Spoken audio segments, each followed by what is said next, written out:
আমি এখন কি পরিমাণের অলস এবং ফাঁকিবাজ হয়ে গেছি, এখন এতটাই ইরেগুলার হয়ে গেছি ফেসবুকে, মানে আমার ফোন ভর্তি ভিডিও, কিন্তু আমার ইচ্ছা করে না যে এডিট করে আপলোড দেয়। দিন ভাইয়া এবং ভাবি ঢাকাতে আসছে, ভাবলাম সবাই মিলে ইফতার করব, ভাগ্যে তো আর সব কিছু থাকে না।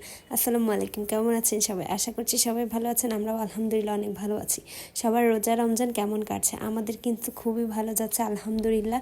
প্রতিদিন সকালবেলার মতোই তানভীর এবং আমি এবং নীলপদ্ম আমাদের সাথে প্রক্সি দেওয়ার জন্য আমাদের কাজে যাচ্ছে। আজকে আমি অনেক বেশি হ্যাপি, কারণ আজকে ভাইয়া এবং ভাবি দেশ থেকে আসবে বলে কখনোই ভাবিনি যে ওদের সাথে এই রমজানে একসাথে ইফতার করব। ভাইয়া যেহেতু বাড়িতে আছে, তো বাড়ি থেকে ঢাকাতে এসে ইফতার করা হবে না, আর ঈদে যেহেতু এবার বাড়িতে যাচ্ছি না আমি, সেজন্য বাড়িতে গিয়ে ওদের সাথে ইফতার করা হবে না।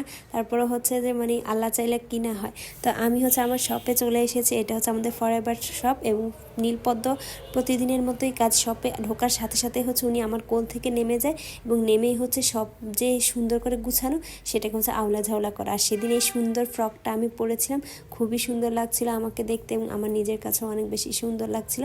এই ফ্রকগুলো প্রত্যেকটাই থাইল্যান্ডে ইম্পোর্টেড করা, এবং আপনারা ফরএভার তনিতে আসলে এগুলো অ্যাভেলেবেল পাবেন। আর সেদিন আমি এই অনেক ধরনের পার্টি ব্যাগ দেখাইছিলাম, এখন কিন্তু অনেকটাই ব্যাগগুলো আমাদের স্টকে নেই, ম্যাক্সিমামগুলোই শেষ হয়ে গিয়েছে।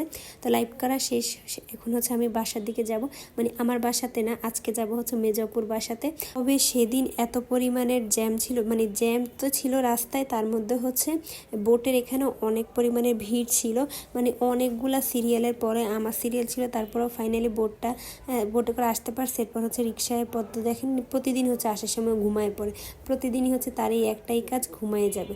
তারপর অবশ্য এতটা কষ্ট হয়নি ওকে নিয়ে ক্যারি করতে, কারণ লিফটে করে আপুদের বাসায় চলে আসছি, আর অপেক্ষা করতেছিলাম যে ভাবি ওরা কখন আসবে। আর ফামিত ভাবে তো অনেক বেশি এক্সাইটেড পদ্মকে দেখে, এবং ওরা ফুল দিয়ে পদ্মকে বরণ করছে। প্রতিদিনই যখন যাই, যেভাবে ওরা নিত্য নতুনভাবে পদ্মকে মানে সারপ্রাইজ করার চেষ্টা করে, যাতে পদ্ম ওদের কাছে গিয়ে কান্নাকাটি না করে।